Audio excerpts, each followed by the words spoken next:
Hello everyone, welcome back to my channel Sonu special. ಇವತ್ತು summer drink ಅಂತಲೇ ಹೇಳ್ಬೋದು. ಅದರಲ್ಲೂ ಕೂಡ ಡ್ರೈ ಫ್ರೂಟ್ಸ್ನ ಹಾಕಿ ಸ್ವೀಟ್ ಲಸ್ಸಿನ ಮಾಡ್ತಾಯಿದ್ದೀನಿ. ತುಂಬಾ ಟೇಸ್ಟಿ, ತುಂಬಾ ಹೆಲ್ದಿ. ಬನ್ನಿ ಇವಾಗ ಡ್ರೈ ಫ್ರೂಟ್ಸ್ ಲಸ್ಸಿನ ಹೇಗೆ ಮಾಡೋದು ಅಂತೇಳಿ ನೋಡ್ಕೊಳ್ಳೋಣ.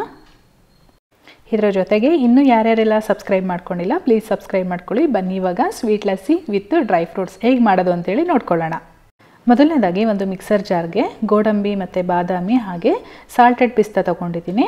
ಇದು ಇಷ್ಟನ್ನು ಹಾಕ್ಕೊಂಡು ಪೌಡರ್ ಮಾಡ್ಕೊಳ್ಬೇಕು. ಇದರ ಜೊತೆಗೆ ನಿಮಗೆ ಬೇರೆ ಡ್ರೈ ಫ್ರೂಟ್ಸ್ ಇಷ್ಟ ಆದರೆ ಆ್ಯಡ್ ಮಾಡ್ಕೊಳ್ಬೋದು. ಇಷ್ಟು ಪೌಡರ್ ಆದಮೇಲೆ ಇದನ್ನು ಸೈಡಲ್ಲಿ ಎತ್ತಿಟ್ಕೊಂಡಿರ್ತೀನಿ. ಹಾಗೆ ನಾನಿಲ್ಲಿ ಒಂದು ಜ್ಯೂಸರ್ ಜಾರ್ಗೆ ಮೊಸರು ಸೇರಿಸ್ತಾ ಇದ್ದೀನಿ. 1 ಕಪ್ಪು ಚಿಲ್ಲಡ್ ಮೊಸರು. ಇದು ಚಿಲ್ಲಡ್ ಮೊಸರು ಇಲ್ಲ ಅಂತ ಅಂದರೆ ಇದ್ರ ಜೊತೆಗೆ ಒಂದೆರಡು ಐಸ್ ಕ್ಯೂಬ್ಸ್ನ ಸೇರಿಸ್ಕೊಳ್ಬೋದು. ಇವಾಗ ನಾನು ಏನು ಡ್ರೈ ಫ್ರೂಟ್ಸ್ ಎಲ್ಲ ಪೌಡರ್ ಮಾಡಿ ಇಟ್ಕೊಂಡಿದ್ದೆ ಅದನ್ನು 2 ಟೇಬಲ್ ಸ್ಪೂನಷ್ಟು ಆ್ಯಡ್ ಮಾಡ್ಕೊಳ್ತಾ ಇದ್ದೀನಿ.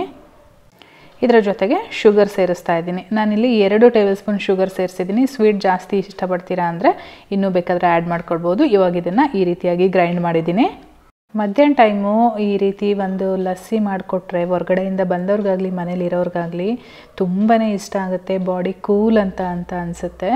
ಸೊ ಇವಾಗ ನಮ್ಮ ಡ್ರೈ ಫ್ರೂಟ್ಸ್ ಸ್ವೀಟ್ ಲಸ್ಸಿ ರೆಡಿಯಾಗಿದೆ. ಮೇಲ್ಗಡೆ ಸ್ವಲ್ಪ ಬಾದಾಮಿ ಚೂರುಗಳನ್ನ ಹಾಕಿ ಗಾರ್ನಿಷಿಂಗ್ ಮಾಡ್ತಾಯಿದ್ದೀನಿ. ಈ ವಿಡಿಯೋ ಇಷ್ಟ ಆಗಿದರೆ ಲೈಕ್ ಮಾಡಿ, ಶೇರ್ ಮಾಡಿ, ಸಬ್ಸ್ಕ್ರೈಬ್ ಮಾಡ್ಕೊಳ್ಳಿ.